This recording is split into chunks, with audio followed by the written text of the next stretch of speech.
sorcery video. Yay. So, we found a YouTube video that had the top 10 sword and sorcery movies. Here's those guys. And we watched as many from this list as we could without actually paying for a movie. Like, as long as we already had the streaming app or service, we watched it that way.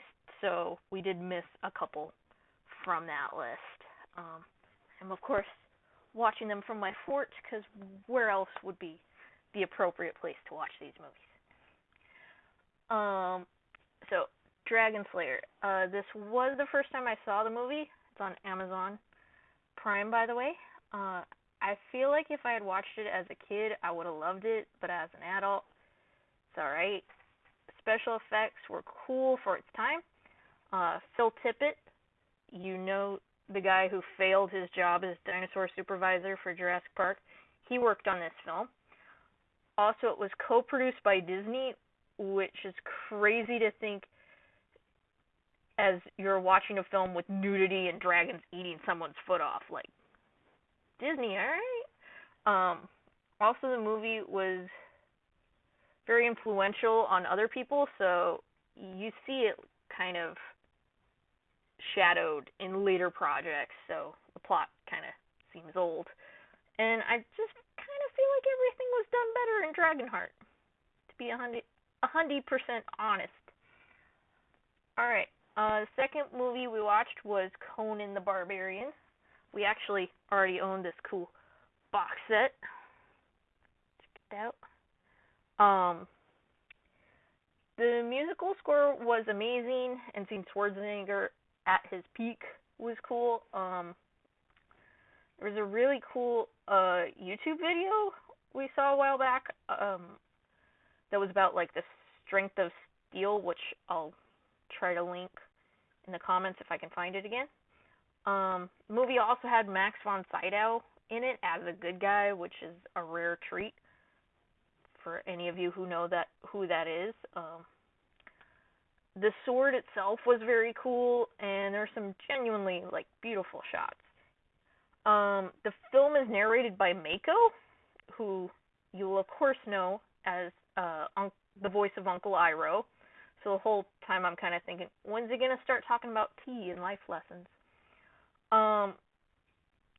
Somehow both the Conan movies honestly kind of feel kiddie, but not appropriate for children. Magically, that combo. So Conan the Destroyer wasn't on the original list, but it's in the same box set as the first Conan, so figured why not. The movie very much felt like an episode of Xena or Hercules, but with a bigger budget.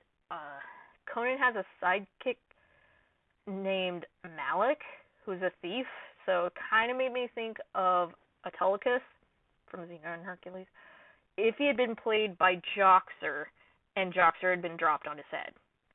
I hated this character so much. The whole movie, I was rooting for this guy to straight up die. There were originally supposed to be 4 Conan movies, but I blame the sidekick guy for killing them, because he's just that terrible. Grace Jones is a lady named Zula, and she was kick-ass. She had like a bow staff, and it was very cool. It's worth watching, but not as good as the first Conan movie. Alright, next movie we got, Clash of the Titans, the original, 1981.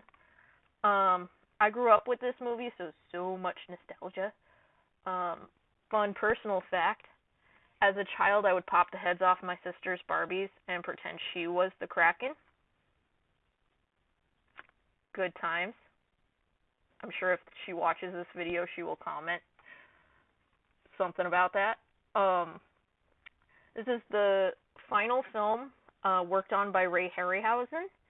If you guys don't know who that is, you need to watch some Ray Harryhausen movies. He was basically the top motion capture guy from like the 40s until 81, and very influential. Great job. This I kind of feel was stop motion at its zenith. It's just so perfect. In particular, the scene with Medusa in her lair, like each snake head moving and the fire flickering is just so impressive when you think about the attention to detail. The music is amazing, and it really suits the film perfectly. This is also the second best portrayal of Pegasus, in my opinion. The best being, of course, Disney's Hercules. This DVD, although lacking a director's commentary, it does have a good amount of featurettes featuring Ray Harryhausen. So, like, quite happy with that, and nice to see him because he has since passed. So, nice that those stories got recorded before he did. Next, we have Legend. First of all, shout out to whoever designed this box. Like, okay, so there's front, and it's got, see, people are on the front, and then it opens that way, and you got both DVDs. Both, you hear that, George Lucas? You have theatrical and director's cut, as it should be. So I can watch whatever I feel like. Shots fired at George Lucas. I watched, for this viewing, the director's cut, and I watched it with the director's commentary, so doubling up the nerd level. Not gonna lie, I still kind of miss the Tangerine Dream soundtrack. Like, they have a traditional, like, classical music soundtrack, and I'm like, I want my Tangerine Dream. Also noticed Rob Boutin. I'm sure I'm mispronouncing his name. He designed all the makeup for this film. The makeup is amazing in this movie. He also worked on John Carpenter's The Thing, which is amazing. So, very cool visual effects. And this is really before really they could do any computer effects, so all of this is done practically with like matte paintings, makeup, and puppets and whatnot, and it's just so visually rich. Again, I saw this movie when it was first in the theaters, and we stayed for the whole movie. Even though Tim Curry is basically trying to murder a unicorn, we stayed. Y'all leaving during Polar Express, you weak. JK. Sadly, this was the only movie in our marathon that did have a director's commentary.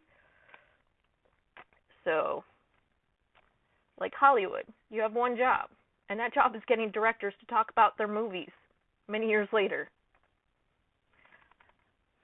This movie also is the first appearance of Billy Barty in our marathon.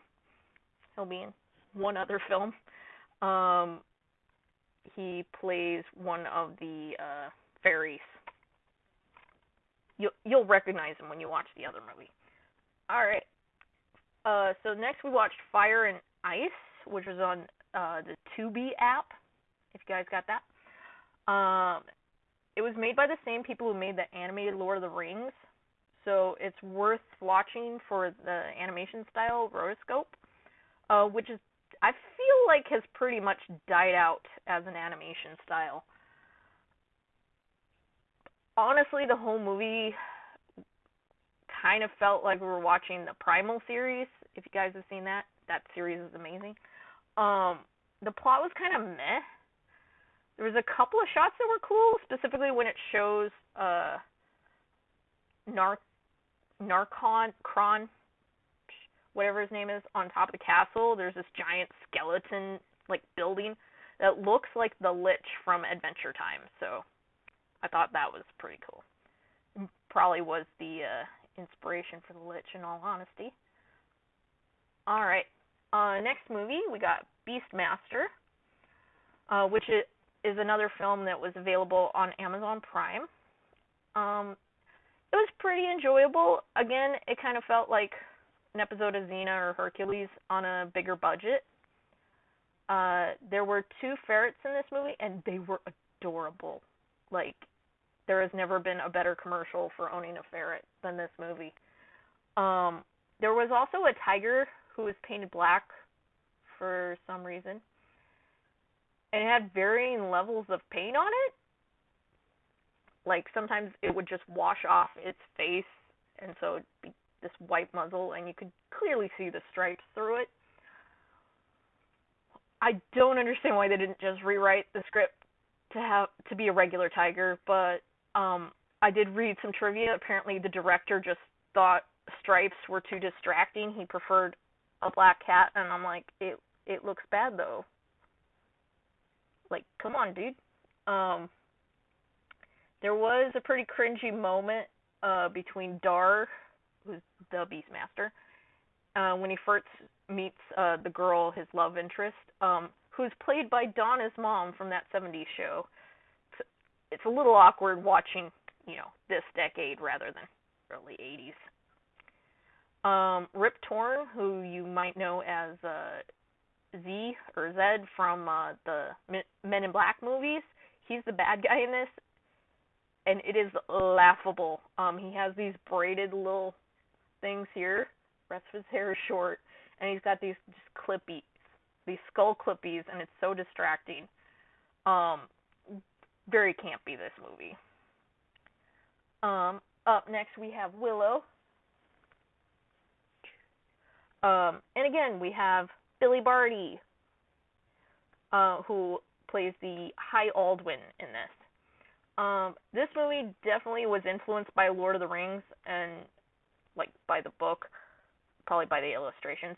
And a lot of the shots are almost identical to those in the Peter Jackson Lord of the Rings movies. Part of this was also filmed in New Zealand, so it'd be funny. Some spots might have been, filmed on the same locations. I definitely feel like this one's the most rewatchable and timeless of all these films.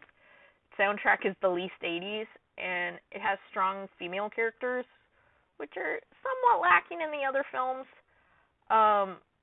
This one just feels most like the real world. At one point, Val Kilmer is brushing his teeth with a twig, which is something people did before the invention of the toothbrush. He just took a little twig, gave it a good go. Next movie, we have Never Ending Story, pure 80s awesomeness. What 80s kid wasn't emotionally scarred by the Swamp of Sadness? Fun fact, when it shows Bastion in the real world, it's actually Vancouver, Canada. So, not that far away if we wanted to go visit those locations. Once we can.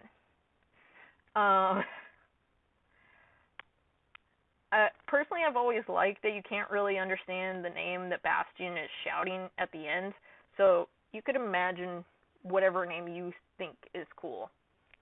However, upon reading the trivia, you'll learn the name of the childlike empress that he gives her is Moonchild. And now you can't unhear it. Moonchild. It was originally written in German, so maybe that sounded less hippie-ish in German. I don't know. Like the original novel. The special effects on this DVD in particular suck huevos. It has, you can click about the characters, and it's literally, 2 sentences that you could learn from just watching the movie. Why even bother? You had one job, DVD person. Alright. For our last film, we watched Ladyhawke. From the director who brought you Superman and Lethal Weapon, Richard Donner. He met his wife while making this film. He also made the movie Conspiracy Theory. If you've seen that, there's one scene where Mel Gibson is hiding from some people, and he goes into a movie theater to hide, and it's showing Ladyhawke. So watch out for that.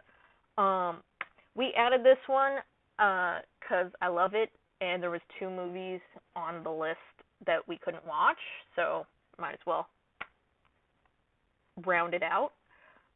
This movie was filmed in Italy, and it does look like the real world, and the characters have like real place names such as Anjou and Navarre, regions in present-day France.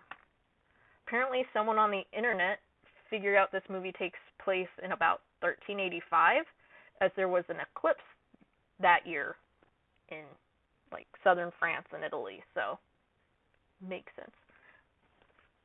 There you go, useless knowledge. This was Michelle Pfeiffer's first movie. It also briefly features a younger Alfred Molina, who you'll know as Doc Ock. He plays a wolf trapper. The special features on this DVD are a little bit better than Neverending Story, in that it does feature some trivia, such as listing the castles where it was filmed, so could someday go on a Ladyhawke vacation. That seems pretty legit. Anyways, those were our movies. Thank you for getting to the end here. Hope you enjoyed this marathon rant. Let me know in the comments if they work, what you thought of these movies, if there's some other sword and sorcery movies that you'd like to recommend. And we'll see you next time. Have a magical day.